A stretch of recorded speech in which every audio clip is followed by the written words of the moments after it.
तो साक्षात परब्रह्म, जिस संत ने, जिस सदगुरु ने उस परमात्मा को पाया है और उसके आनंद में जो डूबा है, उस महापुरुष के साथ तुम जुड़ जाओगे तो वो तुम्हें भी वहीं डुबा देगा, उसी कृपा के करंट से तुम्हें भी चिपका देगा, जोड़ देगा। इसलिए संतों की बड़ी महिमा है। तो बोले बेटा, संत की पहचान क्या है? हम कैसे जाने कि किस संत की सन्निधि से हमें परमात्मा मिलेंगे?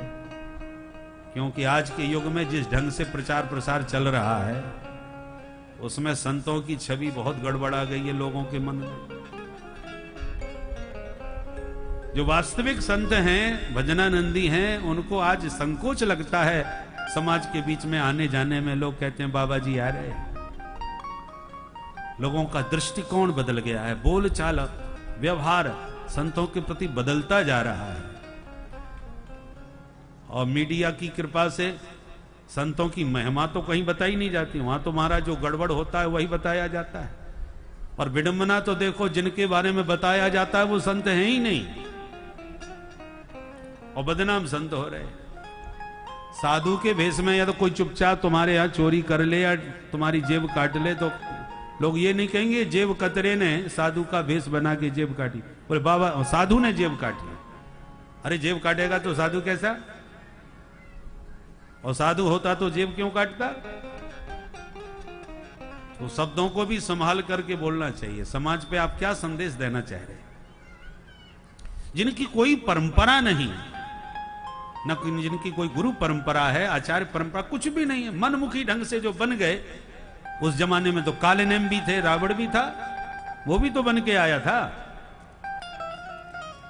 परंतु जिनका कोई अता पता नहीं, जिनकी कोई परंपरा नहीं, उनको तुम साधु मान करके और फिर साधुओं का नाम बदनाम करो, तो समाज की मानसिकता तो बिगड़ती ही है।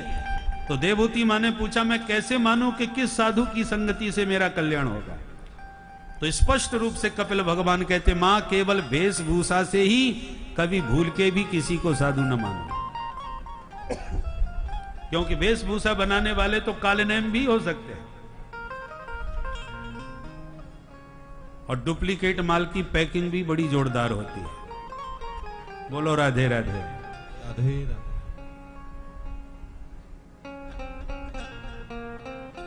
जो वास्तव में महात्मा है उनको सजने समरने की जरूरत थोड़ी होती है। वो तो जैसे है वैसे मस्त है। आना है तो आओ, ना आना तो बहुत अच्छी बात। कोई आ गया तो स्वागतम, चला गया तो भीड़ कम। दोनों में मस्त हैं। वो अपेक्षा थोड़ी रखते हमारे पास कोई आवे कुछ चढ़ावे। परंतु जो बहुत चमकते हैं और लोगों में जिनको अपने आप को चमकाना होता है, लोग ऐसे ही लोगों से ज्यादा प्रभावित होते हैं। क्योंकि पैकिंग जोरदार है तो माल भी जोरदार होगा, इसकी कोई गारंटी नहीं आजकल। असली जो प्योर माल होता है वो कोने में भी बिकता है। बहुत शोरूम चमचमा रहा है तो आपको माल भी चमाचम मिलेगा, इसकी कोई गारंटी नहीं है। और आजकल लोग शोरूम को ही ज्यादा पसंद करते हैं। और ऐसा भी नहीं कह सकते कि जिसका शोरूम बहुत अच्छा है उसका माल अच्छा नहीं होगा, ये भी नहीं कहा जा सकता। पर आपको परखना पड़ेगा, आपको समझना पड़ेगा। तो कैसे परखें ये तो बताओ। बोले 5 लक्षण हैं, उन लक्षणों से साधु को परखो, पहचानो। तितिक्षवः कारुणिका सुहृद सर्वदेहिना अजात शत्रवः शांता साधव साधु भूषण। ये हैं साधु के आभूषण, इनसे पहचानो। सबसे पहला तितिक्षवः। संत वो है जो तितिक्षु हो। तितिक्षु माने द्वंद्वों को सहन करना। कभी बहुत सम्मान हो रहा है तो कभी कभी घोर अपमान भी हो जाता है। पर याद रखिए, सम्मान आपको बहुत अच्छा लग रहा है तो फिर अपमान भी उतना ही कड़वा लगेगा। और यदि आप सम्मान पचा लिए तो अपमान भी आराम से पच जाएगा। किसी ने खूब मालाएं पहनाई, खूब चरण धोए, खूब आरती करी और आप पर इसका कोई भी प्रभाव नहीं पड़ा, तो कोई अपमान भी कर जाएगा, बुरा भला कह जाएगा, तब भी आपके चित्त पर उसका कोई प्रभाव नहीं पड़ेगा। परंतु पूजने पर यदि आप प्रसन्नता का अनुभव कर रहे हैं कि देखो हमारे ठाठ, देखो हमारा सत्कार, देखो हमारा प्रभाव, पूजने में आनंद आ रहा है, तो अपमान भी उसी मात्रा में आपको कष्टकारी सिद्ध होगा, उतना ही सताएगा। तो मानापमानयो तुल्यम, मान अपमान दोनों में समान बन करके रहो, दोनों के प्रति तटस्थ भाव।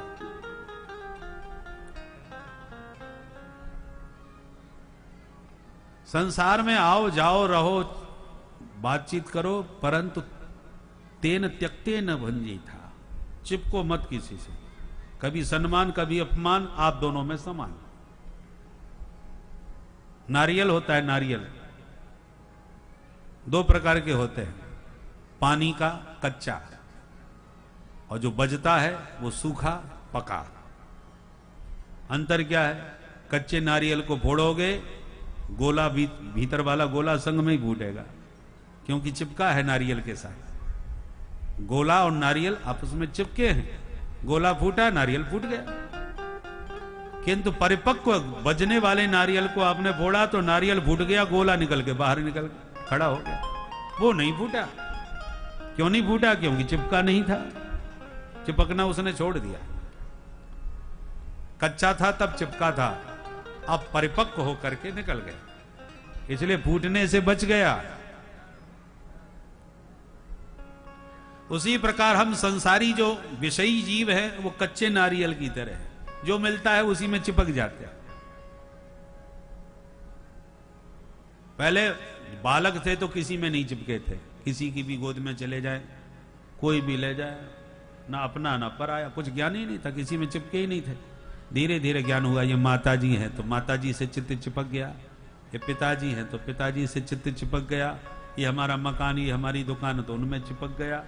अब धीरे धीरे जब बड़े होने पर विवाह हो गया तो पत्नी में चित्त चिपक गया, फिर बेटा हो गया तो बेटे में चिपक गया।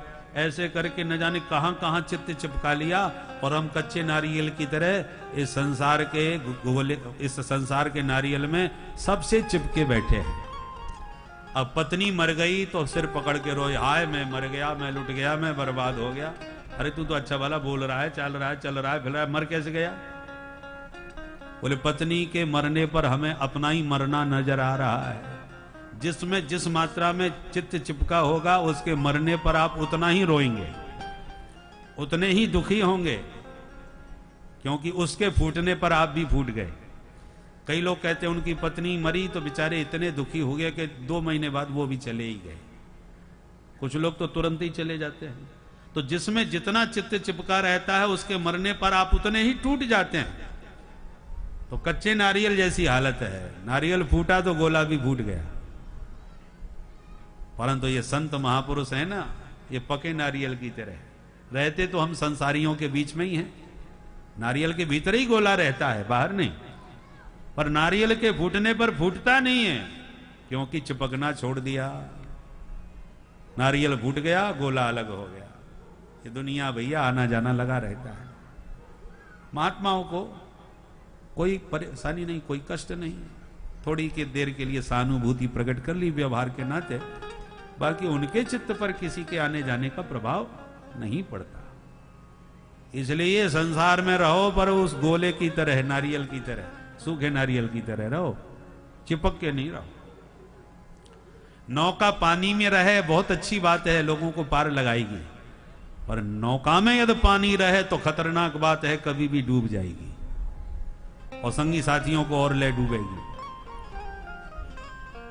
तो नौका में पानी नहीं रहना चाहिए, पानी में नौका रहना चाहिए। संसार में रहो, पर संसार को अपने में ज्यादा मत भरो। जितना आप अपने भीतर इस संसार को भरोगे, उतने ही संसार में डूब जाओगे। और संसार में नौका की तरह तटस्थ भाव से चलते रहोगे तो पार लग जाओगे, लोगों को भी पार लगा दोगे। बोल बंसी वारे की जय। संत तितिक्षु होते हैं, इसलिए पार लगते हैं और लोगों को भी पार लगाते हैं। उनमें करुणा बहुत अधिक होती है, वो अपने कष्ट को कष्ट नहीं मानते, तो दूसरे का कष्ट कभी बर्दाश्त उनसे होता नहीं। सारे विश्व को अपना कुटुंब मानते हैं, वसुधैव कुटुंबकम, अपने प्यारे को सब में देखते हैं, निहारते हैं, इसलिए कभी किसी से स्वप्न में भी बैर विरोध नहीं करते। निज प्रभुमय देखें जगत कहीं सन करें विरोध। ऐसे दिव्य लक्षणों से आप संत को पहचानो, और पहचानने पर जब संत समझ में आ जाएं तो फिर उनको बिल्कुल ना छोड़ो, उनके चरणों को पकड़ लो। तो तुम तैर के पार नहीं लग पाते, परंतु नौका में बैठ गए तो आराम से पार कर जाओगे, बिना परिश्रम के किनारे लग जाओगे। ऐसे अच्छे किसी संत सदगुरु कर्णधार को पकड़ लिया तो तुम्हारे जीवन की इस नौका को निश्चित रूप से पार लगा देगा। बहुत सुंदर माता देवहूति को भगवान ने उपदेश दिया, 3 प्रकार के भक्त बतलाए, चौथा भक्त निर्गुण बतलाया, अष्टांग योग का वर्णन करके बताया, यम नियम आसन प्राणायाम प्रत्याहार धारणा ध्यान और समाधि, योग के 8 अंग बतलाए। जीव मां के गर्भ में किस प्रकार से कष्ट पाता है, कैसे कैसे जन्म लेता है, जन्म के समय भी उसे कितनी दुस्सह पीड़ा भोगनी पड़ती है। भगवान माया के प्रभाव से उस पीड़ा का विस्मरण करा देते हैं, अन्यथा मां के गर्भ में और जन्म के समय जो कष्ट हुआ था वो कष्ट हमें यदि याद बना रहता तो जिंदगी भर उसी को याद करके रोते। इतना दुस्सह कष्ट होता है बालक को, पर भगवान सब भुला देते हैं। और वो कष्ट को भूल गए तो फिर भगवान को भी भूल गए और जगत में रम गए। पर अंत काले महादुखम, दुख का पुनः सामना मृत्यु काल में करना पड़ेगा, वो हम सोचते ही नहीं, उस पर ध्यान कभी जाता ही नहीं। इसी माया के चक्र में जीव भटकता फिर रहा है। मां देवहूति गदगद होके बोली, बेटा तेरे जैसे परम ज्ञानी को मैंने गर्भ में धारण किया, ये मेरा सौभाग्य है। तेरे उपदेश का सारा सार एक ही समझ में आया, अहो बत स्वपचो तो गरीयान यज्जिह्वाग्रे वर्तते नाम तुभ्यम। जिनकी जिह्वा पर प्रभु का पवित्र नाम है, वो स्वपच भी हो चांडाल भी हो तब भी अपना कल्याण करने में सकुटुंब अपना कल्याण कर सकता है। मां देवहूति ध्यान मग्न हो गई। भगवान मां से विद्यालय के सागर तट पर गए, और आज भी गंगा सागर में कपिल भगवान विराजमान हैं। बोल कपिल भगवान की जय। मनोस्तु शतरूपायां तिस्रः का कन्याश्च जग्गिरे। इन 3 बेटियों में मझली बेटी की कथा सुनी। अब बड़ी बेटी आकुति हैं, जिनका विवाह रुचि प्रजापति से हुआ, जिनके द्वारा साक्षात यज्ञ नारायण प्रभु प्रकट हुए। तीसरी बेटी सबसे छोटी हैं प्रसूति, जिनका विवाह दक्ष प्रजापति से हुआ, जिनके घर 16 बेटियों का जन्म हुआ। 16 बेटियों में 13 बेटी धर्म को ब्याह दी, जिन धर्म की मूर्ति नामक पत्नी से नर नारायण भगवान प्रकट हुए, जो आज भी बद्री विशाल में विराजमान है। बोल नर नारायण भगवान की जय। किंतु एक बेटी सती है दक्ष की, जिनका विवाह भोलेनाथ से हुआ, परंतु सती के संतान नहीं हुई। क्यों? क्योंकि दक्ष के स्वागत समारोह में भोले बाबा खड़े नहीं हो गए, सो दक्ष को बुरा लगा और हजारों गालियां भोले बाबा को दी। अंत में सापी दे दिया कि किसी यज्ञ में इनको भाग न दिया जाए। खूब सापा सापी उस यज्ञ में हुई, माहौल बिगड़ गया। तो बदले के लिए दक्ष ने विशाल यज्ञ हरिद्वार में किया, सबको बुलाया, महादेव को चिट्ठी नहीं दी। सती जी को पता चला पिता के यहां यज्ञ है, तो दुराग्रह पूर्वक भोले बाबा से अनुमति लेके आई। कुछ रुद्रगण साथ में आए, पर अनाहुत आई हैं, किसी ने भी सती जी का सम्मान नहीं किया। प्यार से केवल माता जी ने गले लगाया, बहनें खूब हंसी, ये बिना नौता की चली आई।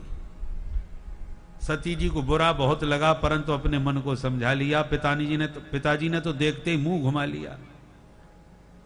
पर यज्ञशाला में जब आके देखा कि छोटे छोटे देवताओं के भी हिस्से विधिवत रखे हुए हैं, पर महादेव का कहीं कोई नामो निशान नहीं है पूरे यज्ञ में। माता सती पति का अपमान बर्दाश्त नहीं कर सकी, खूब खरी खोटी पिताजी को सभासदों के सहित सुनाई। पिताश्री, मुझे आज सबसे बड़ी गिलानी इस बात पर हो रही है कि मेरा जन्म तुम जैसे शिवद्रोही से हुआ है। शिवद्रोही से मैं कभी अपना कोई संबंध बनाना नहीं चाहती, कोई संबंध रखना नहीं चाहती, पर जब तक ये शरीर रहेगा तब तक ये संबंध बना रहेगा, क्योंकि तुमने इस शरीर को जन्म दिया है। जहां भी जाऊंगी लोग दक्ष कुमारी कह के ही मुझे बुलाएंगे। गोत्रम त्वदीयम भगवान वृषध्वजो दाक्षायणी इत्याह यदासु दुर्मना। मुझे कोई दाक्षायणी कहे ये मैं नहीं सुन सकती, परंतु ये संबंध हमारा तभी टूटेगा जब ये शरीर मेरा छूटेगा। इसलिए अब मैं इस शरीर को धारण नहीं करूंगी। अतस्तवोत्पन्नमिदं कलेवरम न धारय से सित कंठे गर्हिण। और इतना कह के माता सती ने तुरंत योगाग्नि में अपना देह समाप्त कर दिया। बोल सती महारानी की। रुद्रगणों ने भयंकर उत्पात उपद्रव करना प्रारंभ किया, तो यज्ञाचार्य भृगु जी ने ऐसा मंत्र छोड़ा कि दिव्य देवता प्रकट हो गए, जिन्होंने मार मार के सारे भूत प्रेतों को भगा दिया। नारद जी ने भाग करके पूरा समाचार महादेव को सुना दिया। महादेव ने क्रुद्ध होकर के जटा उखाड़ के पटक दिया। जटा में से वीरभद्र प्रकट हो गए, जिनको आदेश दिया दक्षम सयज्ञम जहि, दक्ष को यज्ञ सहित समाप्त करो। विकराल काल बन करके महाराज वीरभद्र चल दिए। जो वीरभद्र की भयंकर आंधी आई, देवता घबराए, भागो। वीरभद्र ने भूत प्रेतों से कहा पकड़ो, एक न जाने पावे। जिसने भी यज्ञ में भाग लिया है वो भाग लेके ही भागेगा, खाली कोई नहीं जाएगा। भृगुम बबंध मणिमान वीरभद्र प्रजापतिम चंडीशम पूषणम देवम भगम नंदी स्वरूप ग्रहीत। अनेक भूत प्रेतों ने चारों तरफ से घेर करके देवी देवताओं को पकड़ के जकड़ के बंदी बना लिया। कुछ भंडार गृह में घुस गए, कोई खीर के कुंड में कूद कूद के हर हर महादेव। सारा भंडार चौपट कर दिया, सारी यज्ञशाला को तहस नहस कर दिया। भृगु जी की दाढ़ी उखाड़ करके स्वाहा। एक मुक्का मार के पूषा देवता की 32 निकाल दी। 2 अंगुली डाल करके भग देवता की आंखें फोड़ दी, सबके हाथ पैर तोड़ दिए। अंत में दक्ष को पटक करके मुंडी मरोड़ करके सिर उखाड़ करके हवन कुंड में स्वाहा। बोल शंकर भगवान की जय। दक्ष का तो सिर ही स्वाहा कर दिया। अंत में रोते जितने भी देवता हैं ब्रह्मा जी के पास पहुंचे, हे विधाता बड़े बड़े यज्ञ देखे पर जिंदगी में ऐसा कभी नहीं देखा। भगवान न करे दोबारा कभी देखने भी न मिले। पर हुआ क्या, पूरी कहानी सुनाई। ब्रह्मा जी मुस्कुराए, बिना विचारे जो करे सो पाछे पछता है। यज्ञ में भाग हमें भी मिला था, पर हमने भाग नहीं लिया, क्योंकि हमारे महादेव न जाएं तो हम क्यों जाएं। भाग नारायण का भी था, पर वो भी नहीं गए। तो जब हम तीनों देवता नहीं गए तो तुम क्यों भाग के पहुंच गए। सभी ने कान पकड़ लिया, वो खाई सो खाई, आंगे खाई तो राम दुहाई। आज के बाद पहले कभी नहीं जाएंगे। अच्छा तो चलो इलाज करवाते। ब्रह्मा जी सबको लेके भोले बाबा के पास पहुंचे। दूर से ही देवता हाथ जोड़ के बोले, ब्रह्मा जी से कहा आप जाओ, मूड ठीक लगे तो हमको बुला लेना, हम आ जाएंगे। हिम्मत नहीं पड़ रही सामने जाने की, कि उन्हीं के गणों ने तो दुर्गति की है, और कहीं उनका मूड खराब हो गया तो जो प्राण बचे हैं वो भी ना चले जाए। तो ब्रह्मा जी अकेले पहुंचे। जो ब्रह्मा जी को देखा, भोलेनाथ ने तुरंत खड़े होकर प्रणाम करके आसन दिया। तो ब्रह्मा जी ने देवताओं को इशारा किया, मूड बिल्कुल ठीक है। तो भाग करके सारे देवता आए और महादेव के चरणों में गिर के दिव्य स्तुति करने लगे। कर्पूर गौरम करुणावतारम कर्पूर गौरम करुणावतारम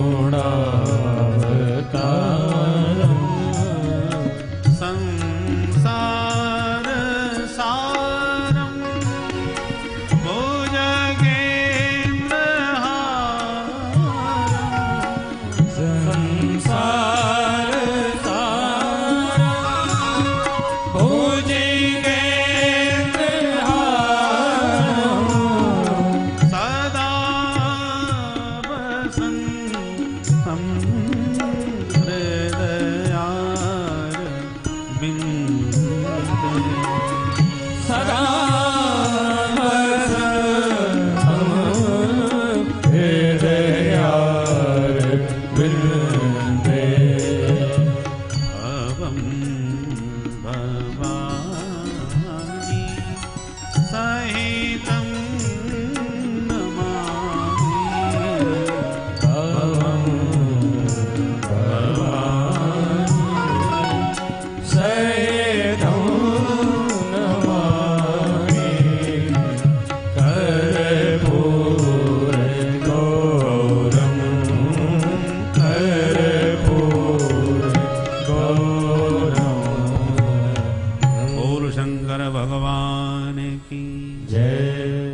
महादेव प्रसन्न हो गए। देवताओं ने कहा सरकार हमने निर्णय लिया है, जो बचेगा वो आज के बाद आपका ही हिस्सा माना जाएगा, आप चल के उस यज्ञ को भी सफल करें। भोले बाबा ने सारे खंडित देवताओं को ठीक ठाक किया और आकर के यज्ञ को परिपूर्ण करने के लिए कहा यजमान को बुलाओ। बोले यजमान का धड़ तो है पर सिर स्वाहा है, कैसे बुलाएं? तो भोले बाबा ने बकरे का सिर जोड़ करके अपने ससुर जी को जीवन दान दिया। दक्ष को बकरे का मुंह लग गया, जीवित होकर चरणों में भोले बाबा को प्रणाम किया। दक्ष स्तुति करने लगे परंतु बकरे का मुंह था तो बकरे की भाषा में बोलने लगे। भोले बाबा हंसने लगे, हमारे ससुर जी की पूरी भाषा ही बदल गई। इसलिए आज भी भोले बाबा की पूजा करके शिव भक्त बम बम बम बम